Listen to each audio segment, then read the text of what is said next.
But we begin at the White House, where in an unexpected move, some Democratic governors are meeting with the president despite heavy criticism of his agenda.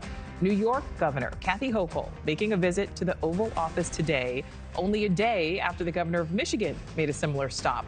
It comes as Democrats are trying to reimagine what to do and how to react to Trump's second term.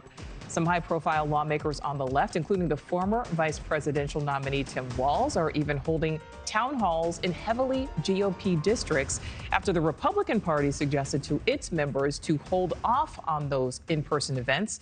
We'll have more on that in just a moment, but we begin with correspondent Libby Dean live for us there at the White House. Libby, what can you tell us about Governor Hochul's meeting today?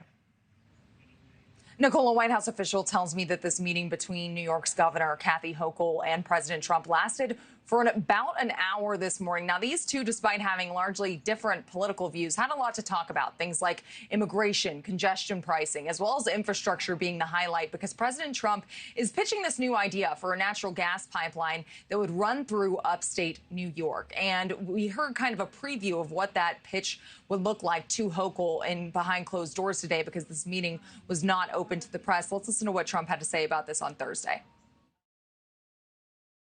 We're working on one project. It should be very easy. It's a pipeline going through a small section of New York. New York's held it up for years, actually. For years. They've wanted to do it for years and years. And it will reduce the most expensive energy almost in the world is in New England. President Trump also said in the Oval Office on Thursday, if Hochul doesn't get on board with this pipeline pitch, he will essentially do it anyway by using federal government resources rather than relying on Hochul and state resources to get this done. And of course, these two will also talk. They also talked about this New York City congestion pricing, given the Trump administration has been pushing to end it as early as next week. And we also know that Trump has been heavily critical of congestion pricing really from the start. So that likely came up behind closed doors today, but we haven't gotten a statement from Governor Hochul's team yet on what went down, and the White House didn't provide a summary yet either. Nichole? Libby, what is each side aiming to gain out of these meetings?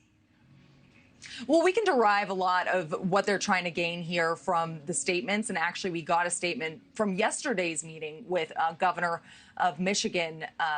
And she tells us here at NewsNation, we got the statement where she tells us that they discussed tariffs, the importance of keeping our Great Lakes clean and safe, as well as additional defense investments in the state. That being a focus of Whitmer's meeting with President Trump yesterday. But two Democrats in 2 days, two Democratic governors here at the White House, and likely a lot of Democratic leaders aiming to figure out, how can they change their tactics here, talk to Trump, meet with the president here at the White House, while also standing their political ground and making sure they get their needs met as the leaders of these states. Nichole? All right. Libby Dean live for us there in D.C. Thank you. Thanks for watching. Go to joinnn.com to find NewsNation on your screen. And don't forget to click the red subscribe button below to get more of NewsNation's fact-driven, unbiased coverage.